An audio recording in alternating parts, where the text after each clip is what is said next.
suka ce annafsu ta buki ala duniya wa qad alimat, dukkan rai tana kuka akan duniya, kowa tunaninsa me zai samu akan duniya, ya zai samu kuɗi, ya zai yi arziki, amma ran ta sani anna salamata fiha tarku ma fiha, hanyar tsira ɗaya a cikin duniya shine mutum ya kafa da abin da ke cikin duniya, shine mutum ya tsira. amma in dai duniya mutum zai biya ya shiga uku. la dara lil mar'i ba'da al maut yaskunuha, babu gida ga mutum zai shiga bayan mutuwa, illa allati kana qabla al maut yabniha, sai gidan da yake ginawa gabanin ya mutu. fa in banaha bi khairin taba maskanuha, idan mutum ya gina gidan nan da alkhairi zaman gidan zai yi daɗi. wa in banaha bi sharrin khaba baniha, idan mutum ya gina gidansa na lahira da ayyukan duniya munana zaman gidan zai yi muni. yace amwaluna li dhawil mirasu najma'uha, dukiyoyinmu magada muke tarawa, duk abin da kake tara a duniya anan zaka bashi, wanne zai gaje shi. gidajenmu li khurabi dahari na buniha, gidaje ce kawai zamani kake ginawa, inda kai ginin shekara 1000 da suka wuce an gina gidan auren ya ma rushe. akwai wata al'umma shekara 5000 10,000 ta rayu a inda kake rayuwa, tarihin ta ma an manta da shi. akwai wuraren da an samu a tarihi, bincike ya bayyana akwai al'umma su rayu sama da shekara 100, gidajen ya zama tarihi. ina gidajen samudawa da adawa? ka je irin kasar Egypt ka ga pyramids aka gina irin gidajen mulki, inda ake preserving mummies, ake ajiye gawawwaki su shekara 3000 ba su rube ba. ka je ka ga yadda aka gina sama da shekara 5000. ina jama'an nan suke da suka gina su? tarihi ya mamanta da wanda suka yi wannan ayyuka da sun gina gidajen da technology na yanzu ba zai iya gina pyramid da ake da shi a Egypt ba, haka tura suka tabbatar. amma wanda suka gina gidajen nan an manta da suna kasa, wasu shekaran su 7,000 a cikin kasa sun rube. malamai suka ce kan min mada'in fil afaq qad buniyat, garuruwa nawa ne, birane nawa ne aka yi a tarihi da aka gina su a tarihi aka ba da labarin su. ka je irin kasar Palestine, ka je irin kasashen Jordan, ka je irin kasashen Egypt, ka ga inda samuda da ada suka rayu. ka je ka ga gida kwaɗe ya kai gari girma, ka ga yadda duba ganuwar da aka kewaye Bauchi da ita. mutane ne suka ɗauko ƙasa kan suka yi, ina suke yau jama'ar? jama'a da suka gina ganuwar nan yau ina suke? da fa garuruwan nan, ka je ka ga ganuwar Kano, ka duba mutane ne suka gina ganuwar Kano yau ina suke? an gina garuruwa wanda suka gina amma manta da suna ƙasa, sunansu ma ba a tunowa. suka ce garuruwan nan sun yammata, sun wayi gari, sun rurishe, khuraban wa afnal mautu ahliya, mutuwa ta murkushe ma'abotansu. wanda suka gina gidajen mulkin, suka gina ganuwoyin, mutuwa ta murkushe su gaba daya.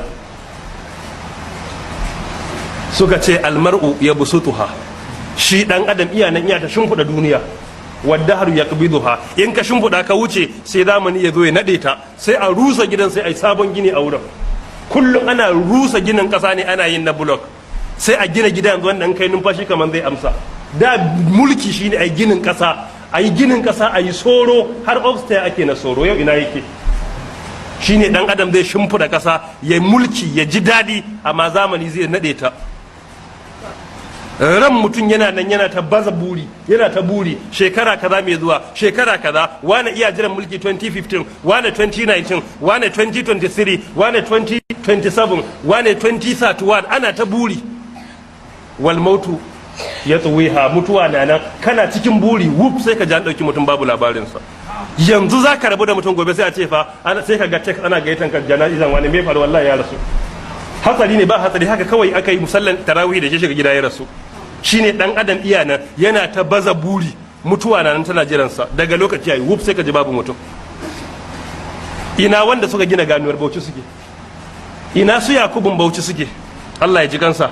ina su Buba Yorar suka gina Gombe suke? ina su Malam Adama suke? ina su Malam Zaki suke? ina mutanen kwarai duka yan uwansu irin su Sheikh Usman Dan Hodiyo? ina su Muhammad Bello suke rahimahumullah? duka ina suke? ba su zama tarihi ba? ina mujirman zamanin da aka yi wanda suka yi yaƙi da su, yau ina suke? shine dan adam iya shimfiɗa duniya, duniya ba wajen zama bane. mun zo ne wani dan lokaci kadan mu koma zuwa ga Allah subhanahu wataala.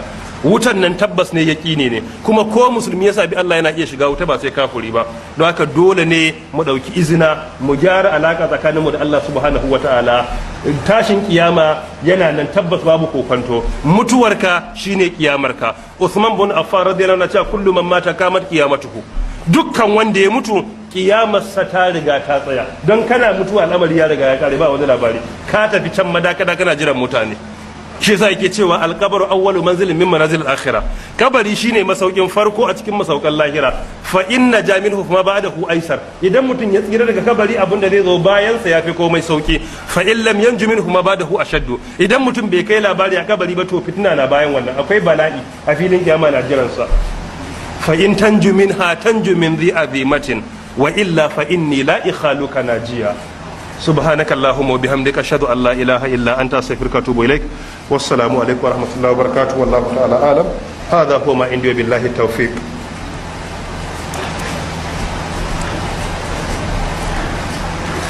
أعوذ بالله السميع العليم من الشيطان الرجيم بسم الله الرحمن الرحيم والصلاة والسلام على رسول الله. قال كافin mu shiga tambayoyi akwai matar da ta kawo Qur'ani izu 60 da turmin zani a baiwa marayu. Allah ya saka mata da gidan aljanna, ya tufatar da ita da ainihin tufafin aljanna. Hadisi da Sheikh Muhammad Nasir rahimahullah inganta ya tabbatar da cewa ba da Qur'ani sadaka iya daga cikin sadakatun jariya guda 7 manya-manya, banda hadisi da ka sani mai guda 3 na idza ma tabnu adam in kaza amalu illa min salatin. Akwai hadisin da ya kawo aw mushafan warrasa, ko wani ainihin qur'ani musafi da ka gadar sadakatun jariya ne. Don haka mu yawaita sayan qur'anai muna bayarwa sadaka, akwai lada a ciki. Allah ya saka masa da gidan aljanna, wallahu ta'ala alam. Sai wannan yake cewa malam shine ya bar gemu, sai mahaifiyarsa ta ce wannan yana damunta, don haka yake neman shawara a wurin malam ya zai. Sai ya nemi darussa da malamai suka yi akan cewa gemu sunna ne ya kai mata, don gemu sunna ce na manzon Allah, tsira da aminci sabbata a gare shi. Aske gemu yana jefa mutum a cikin fitintunu da yawa. Na farko daga cikinsu yana cire mutum a cikin jama'ar da mala'iku ke musu tasbihi, don asar ya tabbatar da mala'iku na tasbihi da subhanallazi zayyana rijala billihiya. Sarki ya tabbata ga wanda ya kawata maza da gemu. Na biyu na iya kai mutum zuwa ga shiga cikin tsinuwa, don ya shiga cikin canja halittar Allah. Sheikh Muhammad Nasir rahimahullah cikin adabu zifaf ya kawo wannan karkashin ayat da Allah ke cewa wala udillannahum wala umanniyannahum wala amurannahum fala yubattikunna adhanal an'ami wala amurannahum fala yughayyirunna khalqallah. Na uku wanda ya aske ya saba umarnin manzon Allah, tsira da aminci sabbata gare shi, dan ya ce waffirul lihiya a hadisin Bukhari, ku tsawaita gemu. Na hudu yayi koyi da Yahudawa wanda ya aske, don annabi tsira da aminci sabbata gare shi ya ce khaliful yahuda, ku saba wa Yahudawa, ku tsaye da gemu, ku gajarta gashin baki, don su suna tsawaita gakin bashi ne su cire gemun su. Ga abubuwa nan da dama ba lokacin kawo su. Bil hakika aske gemu fitina ce, ka gamsar da ita ce wannan haƙƙi ne na Allah ba nata ba, haƙƙi na da shi ne ka kyautata mata, amma umarni cikin abin da ya saba hukuncin Allah wannan ba gonata bane, cikin haƙƙin Allah subhanahu wataala ne, kuma la ta'ata li makhluqin fi ma'siyatil khaliq. Inda wani abu ne na cuta ya faru gare ka ko wata fitina ce ta auko, don ka tsira in ka cire shi babu laifi. Idan fitinar ta kai a cire, ba wai yar karamar fitina ba kuma, in ta kai a cire, amma haka kawai ana zaune lafiya wannan babu dalili. Kuma gemu ba alaman tsufa bane, ko kadan ba alama bane. Furfura ma ba kullun take nuna alaman tsufa ba, balle gemu. Gemu ado ne ga maza, mata ne yake muni gare su, amma namiji gemu ne ado gare shi, wallahu ta'ala alam.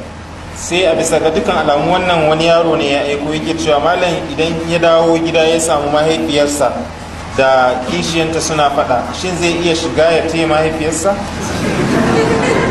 Bil haƙiƙa a ka'ida ba haka ake ba addini, sai dai ka musu nasiha. Ai ko karnuka yanzu sun rage fada, ba za mu ce sun dina ba, ma sun rage. Sai ka musu nasiha, wannan shine ka'ida na musulunci. Sai ka musu nasiha, kamar da muka ga Nabi Ibrahim yake babansa nasiha, wa idh qala ibrahimu li abihi azara atattakhidhu asnaman aliha, kamar yadda Sa'ad ibn Abi Waqqas radiyallahu anhu yake wa mamarsa nasiha, har Allah ya saukar da aya wa wasaina al-insana biwalidayhi hamalatu ummuhu wahanan ala wahanin wa fisaluhu fi amain an ishkur li wa liwalidayka ilayya al-masir wa in jahadaka ala an tushrika bi ma laysa laka bihi ilmun fala tudihuma wa sahibuhuma fi dunya ma'rufa. Zaka yin nasiha shine haƙƙinka, ba wai kace zaka taya mahaifiyarka ba. Idan kaga za a dake ta ne, to anan ko ba mutum ba zai bari a daki uwarsa ba, mafi kankanta kuma dole ya kwace ta. Wannan shine mafi kankanta, ya kwaci mahaifiyarsa. Wannan babu kokonto akan kwatanta, wajibi ne, dole ne. wallahu ta'ala alam. sai a ƙarshe akwai wadda suka rubuto suna neman addu'a, daga cikinsu akwai wadda ta rubuto tana neman addu'a Allah ya shiryar mata da mijinta saboda tana cikin mawuyacin hali. To muna roƙon Allah ya shiryar da maza. Mata da yawa wannan damuwa ya musu yawa, akwai mazan da suna nan suna ta yawo a layi suna fasikanci, ba su damu da matansu na halal ba, ko da ba zina ba suna nan suna kallace-kallace, sun gaji da taɓe-taɓe da shafe-shafe na matan banza a layi, sun manta da matansu. Akwai matan da mazansu ba sa musu kudin cefa ne, suna da halin basu. Akwai matan da mijinta baya raba kwana ma da ita kuma iya kwana a gidan. Akwai matan da suna nan a yanzu mazansu sun fi shekara ba sa magana da su. Bilakika duka wannan nau'i ne na zalunci. Mu maza wajibi ne mu ji tsoron Allah, mu sani duk abin da muka yi na tozarta iyalai gobe kiyama Allah zai tambaye mu, zai mana hukunci a kansa. Allah ya sa mu wange lafiya, ya ba mu ikon yin adalci. Wallahu ta'ala alam.